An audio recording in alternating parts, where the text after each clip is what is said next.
এটা 2022 সালের 15 আগস্ট জাতীয় শোক দিবসের একটি চিত্র।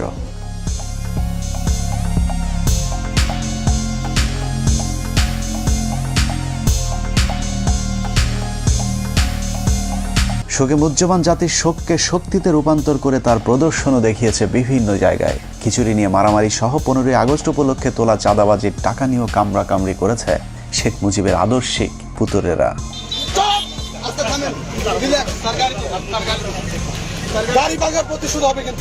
গরু আর কিপি দেয় অনেকেই দেখছে। এই যে আমার এই দেখেন জামা ছেড়ছে এবং এখানে একটা বাড়ি পড়ছে, যা মনে করেন দেখানোর মতো না। মানে এরকম ঘটনা সারা বিশ্বে বাংলাদেশের আওয়ামী লীগ দল ক্ষমতায় থাকতে। ক্রিকেট ম্যাচ হয়েছিল কালকে বরগুনায়, ছাত্রলীগ আসছে, এদেরকে আমরা গোনাই ধরি না। এরকম বিচ্ছিন্ন কিছু ঘটনা বাদ দিলে সারা দেশে আনন্দ ঘন পরিবেশে প্রায় 4,500 গরু জবাই করে উদযাপিত হয়েছে শোকের নামে জাতীয় সুখ দিবস। সারাদিন আনন্দ উল্লাস শেষে আওয়ামী নেতারা রাতে মদ বা মাদক সেবনের মাধ্যমে শেখ মুজিবের আত্মার শান্তি কামনাও করেছেন বিভিন্ন জায়গায়। সেই সাথে শেখ মুজিবকে জাহান্নামের সর্বোচ্চ জায়গায় রাখার জন্য মহান রাব্বুল আলামিনের কাছে ফরিয়াদ জানিয়েছেন শেখ মুজিবের উম্মতেরা। বঙ্গবন্ধুকে আপনারা যেন জাহান্নামের ভালো জায়গায় স্থান করে দেয়, আল্লাহ যেন তাদের মুনাজাত কবুল করেন। আশেকানদের এরূপ ভালোবাসায় পীর সাহেবের বাস কোন দিক দিয়ে কয়টা ঢুকছে সেটা একটু অনুমান করতে থাকুন। আমরা ততক্ষণে একটু 1975 থেকে ঘুরে আসি। এটা 1975 সালের 15 আগস্ট। বিদেশি সংবাদ মাধ্যমগুলো বলছে পরিবেশ দেখে মনে হচ্ছে এই শহরে যেন তেমন কিছুই ঘটেনি। And this is how Dhaka looks today. The same tanks on the streets, soldiers still on guard, and yet it is almost as if nothing had happened. কিন্তু আজকের পরিস্থিতি সম্পূর্ণই ভিন্ন। শেখ মুজিবের নাম ধরে কথা বলাও যেন এখন মহা অপরাধ। কিন্তু সেদিন গোলাবারুদ ছাড়া কামান নিয়ে কর্নেল ফারুক শেখ মুজিবের গোষ্ঠী শুদ্ধ রফা দফা করে দিলেও শেখ মুজিবের এত ভালোবাসার মানুষেরা একজনও এগিয়ে আসেনি। কেউ কোনো পদক্ষেপ নিল না। ওই লাশ পড়ে থাকলো 32 নম্বরে। ধরে নিলাম অবস্থা ভয়াবহ খারাপ ছিল, কিন্তু কখনো কি চিন্তা করে দেখেছেন যে দেশে সালমান শাহের মতো একজন চিত্রনায়ক মারা যাবার পর শোকে 7-7 মানুষ আত্মহত্যা করতে পারে, সেই দেশে এমন একজন মুজিব প্রেমীও কি ছিল না যিনি কিনা মুজিবের ভালোবাসায় অন্তত আত্মহত্যা করতে পারত? আসলে শেখ মুজিবের প্রতি এখনকার আলগা প্রীতি আর তখনকার পরিস্থিতি ছিল সম্পূর্ণ ভিন্ন রকম। একটি মানুষ ছিল না সাহস করে এগিয়ে আসার, একটি মানুষ ছিল না প্রতিবাদ করার। 15 আগস্ট থেকে 16 আগস্ট ওই লাশ পড়েছিল। কেন কেউ এগিয়ে আসেনি সেটাই আজকের অনুসন্ধানের মূল বিষয়। আজকে যারা শেখ হাসিনাকে দেখছেন তাদের অনেকেরই ধারণা শেখ হাসিনা খারাপ হলেও মুজিব খুবই ভালো মানুষ ছিলেন, কিন্তু বাস্তবে শেখ হাসিনা তার পিতার ডুপ্লিকেট কার্বন কপি। দুজনেই পেছনে তেল নিতে পছন্দ করতেন, কিন্তু সমালোচনা সহ্য করতেন না। এই যে নতুন সিস্টেমে যাচ্ছি আমি। হাসিনার মতো শেখ মুজিবুর দুর্নীতিবাজ, তেলবাজার, চোর বাটপার নেতাদের কাছে রেখে যোগ্যতা সম্পূর্ণ সৎ মানুষগুলোকে সরিয়ে দিয়ে নিজের বিপদ নিজেই ডেকে এনেছিলেন। মেজর ডালিম বলছি, শেখ মুজিব ও তার খুনি দুর্নীতিবাজ সরকারকে উৎখাত করা হইয়াছে। এ বিষয়ে সংবিধান, সাংবিধানিক আইন ও রাজনীতি বাংলাদেশ প্রসঙ্গ বইয়ের 52 নম্বর পৃষ্ঠায় বলা হয়েছে, স্বাধীনতা পূর্ব মুজিব আর প্রধানমন্ত্রী হিসাবে মুজিবের মধ্যে রয়েছে আকাশ পাতাল পার্থক্য। বঙ্গবন্ধু হিসাবে মুজিব ছিলেন চমৎকার, কিন্তু প্রধানমন্ত্রী হিসাবে অত্যন্ত দুর্বল। সেই সরকার অনেক ভুল করেছে এবং সেটা আমাদের অর্থনীতিকে ভীষণভাবে আঘাত করে। বইটির 161 নম্বর পৃষ্ঠায় বলা হয়েছে, মুজিব সারা জীবন গণতন্ত্রের জন্য সংগ্রাম করেছেন, কিন্তু ক্ষমতায় যাবার পর তিনি গণতন্ত্রকে প্রাতিষ্ঠানিক রূপ দিতে চাননি। এভাবে স্বাধীনতা পূর্ব বঙ্গবন্ধু আর স্বাধীনতা পরবর্তী স্বৈরাচার মুজিবের মাঝে বিস্তর ফারাক দেখা যায়। The Awami League cadres were armed and the opposition political movement were harassed. Sheikh Mujib প্রসঙ্গে সেক্টর কমান্ডার মেজর জলিল তার অরক্ষিত স্বাধীনতায় পরাধীনতা বইয়ের 35 নম্বর পৃষ্ঠায় লিখেছেন, মুক্তিযুদ্ধের জনক হিসেবে পরিচিত মুজিব মুক্তিযুদ্ধের চেতনায় পুরোপুরি বিশ্বাসী ছিলেন না বলেই মুক্তিযুদ্ধের পর তার মধ্যে পরিলক্ষিত হয় মারাত্মক দ্বন্দ্ব আর অস্থিরতা, যে কারণে তিনি কখনো রাষ্ট্রপতি আবার কখনো প্রধানমন্ত্রী হয়েছেন। মুক্তিযুদ্ধ শেষ হবার পর দেশে ফিরেই শেখ মুজিবের মাথায় কিভাবে ক্ষমতাকে কুক্ষিগত করা যায় সেই চিন্তায় ঘুরপাক খাচ্ছিল, যে কারণে মুজিবনগর সরকারের সিদ্ধান্ত অনুযায়ী শেখ মুজিব রাষ্ট্রপতি। তবে তার অনুপস্থিতিতে সৈয়দ নজরুল ইসলামকে সরিয়ে তার রাষ্ট্রপতি হবার কথা, কিন্তু শেখ মুজিব রাষ্ট্রপতি না হয়ে প্রধানমন্ত্রী হতে চাইলেন, কারণ প্রধানমন্ত্রীর ক্ষমতা রাষ্ট্রপতির চাইতেও বেশি। 10 জানুয়ারি ভারত থেকে ফিরে ঢাকা বিমানবন্দর থেকে ট্রাকে করে রেসকোর্স ময়দানে যাওয়ার পথেই মুজিবুর রহমান তাজউদ্দিনের কানে কানে বললেন, তাজউদ্দিন, আমি কিন্তু প্রধানমন্ত্রী হব। যে তথ্যটি তাজউদ্দিন আহমেদের মেয়ে শারমিন আহমেদ তার লেখা তাজউদ্দিন আহমেদ নেতা ও পিতা বইতে উল্লেখ করেছেন। যেই কথা সেই কাজ। মুজিবনগর সরকারের অস্থায়ী সংবিধান বাতিল করে 11 তারিখে নতুন সংবিধান আদেশ জারির পর 12 তারিখে তাজউদ্দিনকে সরিয়ে প্রধানমন্ত্রীর চেয়ারে বসেন শেখ মুজিব। তার ঠিক 10 দিন পর 22শে জানুয়ারি রাষ্ট্রপতির পদ থেকে সৈয়দ নজরুল ইসলামকে সরিয়ে মুজিবের পছন্দের মানুষ বিচারপতি আবু সাইদ চৌধুরী ও পরে মোহাম্মদ উল্লাহকে রাষ্ট্রপতির পদে বসান। তবে দুজন রাষ্ট্রপতির সাথে মুজিব চাকরের মতো আচরণ করতেন। সংবিধান, সাংবিধানিক আইন ও রাজনীতি বাংলাদেশ প্রসঙ্গ বইয়ের 47 নম্বর পৃষ্ঠায় বলা হয়েছে, 72 থেকে 75 শেখ মুজিব প্রধানমন্ত্রী থাকাকালীন দুজন রাষ্ট্রপতির একজনকেও তিনি পাত্তা দিতেন না। মুজিবের অগণতান্ত্রিক ও অসাংবিধানিক কাজের বিরুদ্ধে কথা বলার সাহস ছিল না তাদের। একই পৃষ্ঠায় বলা হয়েছে, মুজিব আর ক্যাবিনেট সদস্যদের সম্পর্ক ছিল প্রভু আর ভিত্তের মতো। ক্ষমতা পেয়ে বদলে যাওয়া মুজিবের একনায়কতন্ত্রের বিরুদ্ধে যে যখন প্রতিবাদ করেছে তাকেই তিনি তখন শায়েস্তা করেছেন। স্বাধীনতার দলিলপত্রের প্রথম খণ্ডে শেখ মুজিবের মাস্তানির এক ভয়ঙ্কর বর্ণনা তুলে ধরা হয়েছে, যেখানে বলা হয়েছে 1972 সালের 11 April K M Obaidur Rahman সংসদে বলেন, এই পরিষদ যদি সার্বভৌম না হয় তাহলে মন্ত্রিসভার ক্ষমতার উৎস কোথায়? মাননীয় স্পিকার, আমার দাবি অবিলম্বে এই গণপরিষদকে স্বাধীন বাংলাদেশের পার্লামেন্ট হিসেবে ঘোষণা করা হোক। কথা বলার সময় তাকে বারবার থামিয়ে দিচ্ছিলেন মুজিবের তেলবাজ স্পিকার আব্দুল মালেক উকিল। স্পিকার কোনোভাবেই কে এম ওবায়দুরকে থামাতে না পারলে শেখ মুজিব স্পিকারকে বলেন, মেম্বারদের একটা বিষয়ে হুঁশিয়ার করতে চাই, স্পিকার যখন কথা বলেন তখন আর কারো কোনো কথা বলার অধিকার নাই, বললে তাকে পরিষদ থেকে বের করে দিতে পারেন। অথচ সংসদের ভেতরে স্পিকারকে প্রধানমন্ত্রীর এ ধরনের আদেশ নির্দেশ সম্পূর্ণভাবে বেআইনি। শেখ মুজিবের স্বৈরতন্ত্রের বিরুদ্ধে আরও অনেকেই কথা বলা শুরু করলে বিক্ষুব্ধ গণপরিষদ সদস্যদের শায়েস্তা করবার জন্য শেখ মুজিব ভয়ঙ্কর এক অদ্ভুত আইন তৈরি করেন, যার নাম গণপরিষদ সদস্য পদ বাতিল আদেশ। জনগণের দ্বারা নির্বাচিত প্রতিনিধিদের বিরুদ্ধে এ ধরনের আইন আজও পর্যন্ত পৃথিবীতে বিরল। এই আইনের মাধ্যমে শেখ মুজিব যখন যাকে ইচ্ছে হয়েছে গণপরিষদ সদস্যের পদ থেকে বহিষ্কার করেছেন। আইনটি পাশের মাত্র 3 মাসের মধ্যে 46 জন এমপিকে বরখাস্ত করেন একনায়ক মুজিব। একের পর এক শেখ মুজিবের স্বৈরতান্ত্রিক আইন পাশের বিরুদ্ধে তৎকালীন তরুণ parliament member barrister Amirul Islam Sheikh মুজিবকে বলেন, আপনি একা এ ধরনের আইন তৈরি করতে পারেন না। কোনো আইন তৈরি করতে হলে অবশ্যই আইন পরিষদের অনুমতি নিতে হবে। এতে ক্ষিপ্ত হয়ে মুজিব আমিরুল ইসলামকে বলেন, তুমি একজন অদক্ষ যুবক, তুমি দেশ পরিচালনার কি জ্ঞান রাখো? একই পৃষ্ঠায় বলা হয়েছে, মুজিব জরুরি অবস্থার ভয় দেখিয়ে বলেন, আমি চাইলে 3 বছরের জন্য কোনো কথা হবে না, কোনো সমালোচনা সহ্য করা হবে না, কোনো গণতন্ত্র চলবে না। যে কারণে বইটির 161 নম্বর পৃষ্ঠায় শেখ মুজিবকে মাতাল মদখোর ড্রাইভারের সাথে তুলনা করা হয়েছে। বিখ্যাত ইতিহাসবিদ ব্যারিস্টার আব্দুল হালিম তার বইতে লিখেছেন, মুজিব ছিল প্রাতিষ্ঠানিক শিক্ষাহীন নেতা, গণতন্ত্রে অশিক্ষিত মূর্খ নেতা হলো মাতাল ড্রাইভারের মতো। শেখ মুজিবের করুণ পরিণতির জন্য যে আইনটি নিয়ামক হিসাবে ভূমিকা পালন করেছে তা হলো রক্ষী বাহিনী অ্যাক্ট। 1972 সালের 8 ফেব্রুয়ারি ভয়ঙ্কর জাতীয় রক্ষী বাহিনী আইন পাশের মাধ্যমেই সেনাবাহিনীকে খেপিয়ে তুলেছিলেন Mujib. State apparatus and physical force. So Rakhi Bahini was launched. The Awami League cadres were armed, and the opposition political movement were harassed. সেনাবাহিনী যেন তাকে কখনো ক্ষমতা থেকে সরাতে না পারে, সেজন্যই মূলত তিনি সেনাবাহিনীর আদলে এই বাহিনী গড়ে তোলেন, যা পৃথিবীর ইতিহাসে আজ পর্যন্ত কোনো রাষ্ট্রপ্রধান করেননি।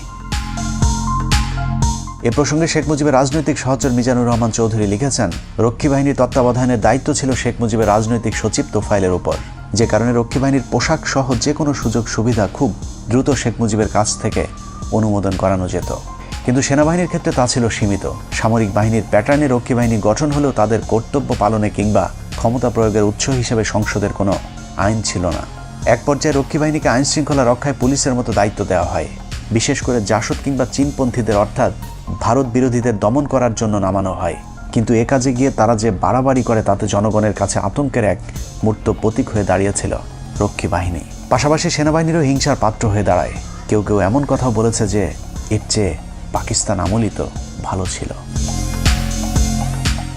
মুজিব ক্ষমতায় টিকে থাকার জন্য হাজার হাজার রাজনৈতিক কর্মীকে হত্যা করে, জাসদের 10,000 কর্মীকে জেলে রাখে, মোশাররফ হোসেনকে হত্যা করে, সিরাজ শিকদারকে হত্যা করে। সশস্ত্র রক্ষী বাহিনীর এসব সন্ত্রাসী কার্যকলাপকে প্রতিহত করতেই সশস্ত্র জাসদ গণবাহিনী প্রতিষ্ঠা অনিবার্য হয়ে পড়েছিল।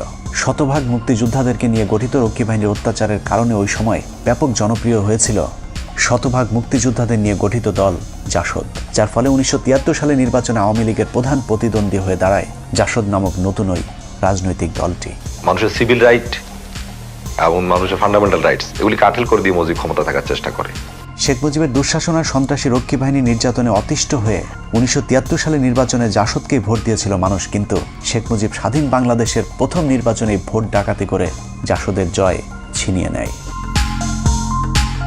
সংবিধান, সাংবিধানিক আইন ও রাজনীতি বাংলাদেশ প্রসঙ্গ বইয়ের 51 পৃষ্ঠায় শেখ মুজিবের ভোট চুরির এক অকল্পনীয় বর্ণনা দেওয়া হয়েছে, যেখানে বলা হয়েছে 1973 সালে নির্বাচনে ভোট গ্রহণ শেষে যখন বেতার টিভিতে ফল ঘোষণা হচ্ছিল, তখন আওয়ামী লীগ যখন দেখল তাদের প্রথম সারির কয়েকজন নেতাই পরাজিত হয়েছে, তখন তাদের মধ্যে আতঙ্ক কাজ করেছিল, যে কারণেই তারা মিডিয়া কুয়ের আশ্রয় নেয়।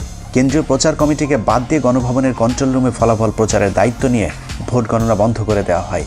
আওয়ামী লীগের কতিপয় নেতাকে জোর করে জেতানোর জন্য কয়েকটি কেন্দ্রে হেলিকপ্টার পাঠিয়ে সেখানকার ব্যালট বাক্স ছিনিয়ে এনে নতুন ব্যালট রেখে আসা হয় ভোট কেন্দ্রগুলোতে। সর্ববৃহৎ ভোট পেয়ে আমার বাবা পুরো বাংলাদেশের মধ্যে সর্ববৃহৎ ভোট পেয়ে এমপি হয়েছিল এবং বিবিসি থেকে ডিক্লেয়ার দিয়েছিল। কিন্তু শেখ মুজিব উঠে সহ্য করতে না পারে আমার বাবার বিরুদ্ধে যে দাঁড়াছিল এম সিদ্দিক, ও মাত্র 10,000 ভোট পাইছিল, আমার বাবা পেয়েছিল 90,000 ভোট। তারপরে ওকে ডিক্লেয়ার দিছে, আমার বাবাকে বল প্রয়োগ করে এবং ঘেরাও, ও আমার বাবাকে বাড়ির মধ্যে ঘেরাও রেখে এই কাজটা করা হয়েছিল।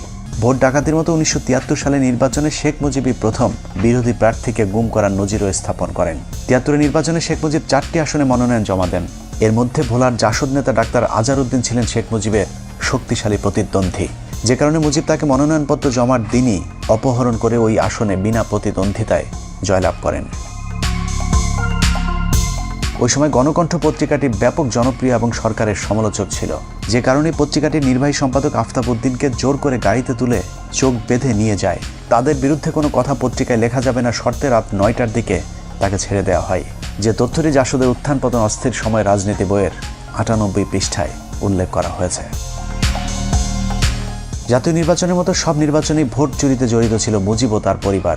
ডাকসু নির্বাচনে জাতীয় সমাজতান্ত্রিক দলের সমর্থিত পরিষদের কাছে মুজিব সমর্থিত পরিষদ পরাজিত হতে পারে এমন খবরে শেখ মুজিবের বখাটে পুত্র শেখ কামাল ডাকসুর ব্যালট বাক্স ছিনতাই করেন। প্রতিপক্ষরা মিছিল নিয়ে বের হলে শেখ কামাল সেখানে অস্ত্র হাতে দাঁড়িয়েছিলেন, যে তথ্যটি বইয়ের 106 নম্বর পাতায় বলা হয়েছে। শেখ কামাল যে রাতে ব্যাংক ডাকাতি করতে গিয়ে গুলিবিদ্ধ হয়েছিল, সেদিনও শেখ মুজিব বলেছিলেন শেখ কামালকে তিনি হাসপাতালে দেখতে যাবেন না, কিন্তু ওই সময়ের পুলিশের আইজিপি তার এক ডায়েরিতে উল্লেখ করেছেন 2 দিন পর শেখ মুজিব তাকে ঠিকই হাসপাতালে দেখতে গিয়েছিলেন। যদিও শেখ হাসিনা ইদানিং ব্যাংক ডাকাতির ঘটনাটিকে ষড়যন্ত্র বলে দাবি করে থাকেন। কামালকে তো ব্যাংক ডাকাতি মানালো, যে মিথ্যা অপপ্রচার কিভাবে দিয়েছিল। শেখ কামালের এসব সন্ত্রাসী কার্যকলাপকে মুজিব কতটা প্রশ্রয় দিতেন তার বর্ণনা দেওয়া হয়েছে বইটির 106 নম্বর পাতায়। বলা হয়েছে, ঢাকা বিশ্ববিদ্যালয়ের ইতিহাসে এটি ছিল কলঙ্কজনক একটি দিন। একটি বিশ্ববিদ্যালয়ের ছাত্র সংসদ নির্বাচন সরকার বিরোধী ছাত্র সংগঠন জিতে যাবে, এটা মেনে নেয়ার মতো উদারতাও আওয়ামী লীগ সরকারের ছিল না। ঢাকা বিশ্ববিদ্যালয়ে তখন শেখ মুজিব একজন চা সমুচা মার্কা উপাচার্য নিয়োগ দিয়েছিলেন, যার নাম অধ্যাপক মুজাফফর আহমদ চৌধুরী। তার কাছে সাধারণ ছাত্ররা ভোট ডাকাতির বিষয়টির বিচার নিয়ে গেলে তিনি কোনো ব্যবস্থা নিতে অপারগতা জানান। এর পুরস্কার হিসেবে কিছুদিনের মধ্যে মুজাফফরকে শেখ মুজিব টেকনোক্রেট মন্ত্রী হিসেবে শিক্ষা মন্ত্রণালয়ের দায়িত্ব দিয়েছিলেন। মুখে বড় বড় কথা বলার ভেতরে দুর্নীতিবাজদেরকে প্রশ্রয় দেয়া, এটাই ছিল শেখ মুজিব। এভাবেই ভোট চুরির মাধ্যমে ক্ষমতায় আসার পর আওয়ামী এমপিরা লাগামহীন দুর্নীতির মাধ্যমে দেশকে দুর্ভিক্ষের দিকে ঠেলে দেয়, যে কারণে 1974 সালে দেশে ভয়াবহ দুর্ভিক্ষ দেখা দেয়। তবে আওয়ামী লীগের লোকেরা তখনও ঠিক এখনকার মন্ত্রীদের মতোই বেহেশতে ছিলেন। বাস্তবে দোজকে থাকা মানুষদেরকে তখনও বেহেশতে আসি বলতে বাধ্য করা হতো। দুর্ভিক্ষ নিয়ে সরকারের সমালোচনা করলেই চলতো তার উপর নির্যাতন। ভাত দে হারামজাদা, তা না হলে মানচিত্র খাবো। আলোচিত কবি রফিক আজাদ শেখ মুজিবকে উদ্দেশ্য করে ভাত দে হারামজাদা কবিতাটি পাঠ করলে তাকে জেলে পাঠিয়ে দেন শেখ মুজিব। ইংল্যান্ডের লোক কষ্টে আছে, অন্যান্য দেশের তুলনা করলে আমরা পাকিস্তানের 37%, আমরা তো সুখে আছি, বেহেশতে আছি বলতে হবে। বর্তমানের হাসিনা সরকারের মতোই মুজিব সরকার দেশের দুর্ভিক্ষ নিয়ে মশকরা করতেন। বিদেশি একজন সাংবাদিক মুজিবকে প্রশ্ন করেছিলেন মানুষ খাবার পাচ্ছেন না। জবাবে মুজিব বলেন, এই সবই গুজব। আমরা ফ্রিতে মানুষকে খাবার দিচ্ছি বলেই মাত্র 27,000 মানুষ মারা গিয়েছে, তা না হলে কয়েক মিলিয়ন মানুষ মারা যেতে পারত। It seems that many people, perhaps tens of thousands of people, are simply not getting food in this country. It's not correct. Then 27,000 people could not even die. 27,000 মানুষ মারা যাওয়াকে শেখ মুজিব কিছুই মনে করেননি, যে কারণে 1974 সালের দুর্ভিক্ষের পর সারা দেশের মানুষ মুজিব সরকারের বিরুদ্ধে ক্ষোভে ফুঁসে উঠেছিল। শেখ মুজিব তখন বুঝতে পেরেছিলেন দেশে গণতন্ত্র থাকলে বেশি দিন আর ক্ষমতায় থাকা যাবে না, যে কারণে তিনি বলেছিলেন আমাদের যে অবস্থা, আগামী নির্বাচনে আমরা 25-30টির বেশি আসন পাবো না, তখন স্বাধীনতা বিরোধীরা আমাদেরকে কচু কাটা করবে। এই উপলব্ধি থেকে শেখ মুজিব জোর করে ক্ষমতায় থাকতে বাকশাল গঠনের পরিকল্পনা হাতে নেন। আজীবন ক্ষমতায় থাকার এরকম অগণতান্ত্রিক পরিকল্পনার সাথে আওয়ামী লীগ নেতারাও এক হতে পারেননি, কিন্তু যারাই বাকশালের বিরোধিতা করেছিল তাদের অবস্থা কতটা দুর্বিষহ হয়েছিল তা ওই সময়ের বিভিন্ন রাজনীতিবিদদের বক্তব্যে উঠে এসেছে। Mujib Saab went for Bakshar, which means one leader, one party, one country. Mizanur Rahman Chowdhury তার রাজনীতির 3 কাল বইতে লিখেছেন 1975 সালের 21শে জানুয়ারি সংসদীয় দলের শেষ বৈঠকে শেখ মুজিব বাকশালের পক্ষে কে কে আছে তা জানতে চেয়ে সবাইকে হাত তুলতে বলেন। বেশিরভাগ ভয়ে হাত তুলল মিজানুর রহমান চৌধুরী হাত না তুলে বক্তব্য দেওয়ার জন্য উঠে দাঁড়ালে শেখ মুজিব তাকে উচ্চ স্বরে ধমক দিয়ে বলেন, তুই বস, তুই বস। মিজানুর রহমান বসে পড়ার পর তাকে হাত তুলতে বললেও তিনি মুজিবের কথা শোনেননি। এরপর সংসদ থেকে বেরিয়ে বাসায় গিয়ে জানতে পারেন শেখ মুজিব স্বরাষ্ট্রমন্ত্রী মনসুর আহমেদকে নির্দেশ দিয়েছেন মিজানুর রহমানকে কিছুদিন জেলে আটকে রেখে তার মাথা ঠান্ডা করবার জন্য। বাকশালের মাধ্যমে শেখ মুজিবের শেষ পরিণতি ঘটবে এটা সবার আগে বুঝেছিলেন তাজউদ্দিন আহমেদ। তিনি মুজিবকে বলেছিলেন, মুজিব ভাই, এজন্যই কি আমরা 24 বছর সংগ্রাম করেছিলাম? দেশ যেভাবে চলছে আপনি থাকবেন না, আমরাও থাকবো না। এদেশ চলে যাবে রাজাকার আল বদরদের হাতে। ব্যারিস্টার মইনুল পরিকল্পনা করেছিলেন অন্তত 25 জন এমপিকে যদি গোপনে বাকশালের বিরুদ্ধে দাঁড় করানো যায় তাহলে 4র্থ সংশোধনী পাশ করতে পারবে না। এই পরিকল্পনা শেখ মুজিব জেনে যাবার পর সংসদে ঘোষণা দেন বাকশালের বিরুদ্ধে কোনো এমপি বিরোধিতা করলে তাদেরকে জবাই করে টুকরো টুকরো করে কুকুর দিয়ে খাওয়ানো হবে। এভাবে ক্ষমতার লোভে সংসদ, সংবিধান, আইন, বিচার, শাসন সবকিছুকেই কুক্ষিগত করে দেশকে এক নরকে পরিণত করেছিল শেখ মুজিব। অনেকে একটি যৌক্তিক প্রশ্ন করে থাকেন, শেখ মুজিব যদি ভালো না হবে তাহলে পাকিস্তানিরা তাকে এতদিন জেলে কেন রেখেছিলেন? লম্বা সময় জেল খাটলে যদি কেউ জাতির পিতা হয়ে যায় তাহলে পিচ্চি হান্নান কাইল্লা মজিদ কিংবা সুইডেন আসলামকেও আওয়ামী লীগের বাপ ডাকা উচিত। কোনো সন্দেহ নেই শেখ মুজিব একজন সাহসী নেতা ছিলেন, যে কারণে বিরোধী দলে থাকাকালীন পাকিস্তানি সরকারের বিরোধিতা করে বারবার তিনি জেলে গিয়েছেন। তার জন্য মানুষের কাছে ভালোবাসার বঙ্গবন্ধু উপাধিও পেয়েছিলেন। কিন্তু সাহস আর সততা এক জিনিস না। পৃথিবীর যত চোর, বাটপার, বদমাইশ, সন্ত্রাসী আছে তারা সকলেই অবশ্যই সাহসী। শেখ মুজিব সাহস দেখিয়েছিলেন, কিন্তু ক্ষমতায় যাবার পর তার সততা দেখাতে পারেননি, যদিও মুখে তিনি সবসময় সততার বুলি আওড়াতেন। তুমি যখন শাসন করবা সোহাগ করতে শেখো, তাদের দুঃখের দিনে পাশে দাঁড়িয়েও। প্রতিটা রাজনীতিবিদ এরকম মধুর মধুর কথা বলেন। অপ্রিয় হলেও সত্য, এদেশে রাজনীতি মানেই নেতাদের লাভজনক ব্যবসা। প্রতিটা রাজনীতিবিদ বিরোধী দলে থাকাকালীন জনগণের অধিকারের কথা বলে, আবার ক্ষমতায় গেলে চুরি করে, ঠিক যেমনটা বিএনপির অনেক নেতা করে দলকে ডুবিয়েছে। এখনো বিএনপির অনেকেই অপেক্ষায় আছেন দল ক্ষমতায় এলে আবারও আল্লাহর নাম নিয়ে চুরি শুরু হবে, কিন্তু এখন তারাই আবার আওয়ামী লীগের চুরির বিরুদ্ধে কথা বলে। এটার নামে রাজনীতি। সাহিত্যের ভাষায় যাকে বলা হয় সুযোগ না পেয়ে ভদ্র। শেখ মুজিব যতদিন ক্ষমতা না পেয়েছেন ততদিন সৎ ছিলেন, মানুষের অধিকার নিয়ে কথা বলতেন, কিন্তু ক্ষমতা পেয়েই হয়ে যান বেয়াদব, দুর্নীতিবাজ, স্বৈরশাসক। কাউকে সম্মান করতেন না মুজিব। তার চেয়ে বয়সে বড় মানুষদেরকেও তিনি তুই করে ডাকতেন। ক্ষমতা তাকে এতটা অহংকারী করে তুলেছিল যে বিদেশি গণমাধ্যমের সামনেই কলকিতে সুখ টান দিতেন। এভাবেই প্রধানমন্ত্রীর পদটিকে তিনি কলঙ্কিত করেছিলেন।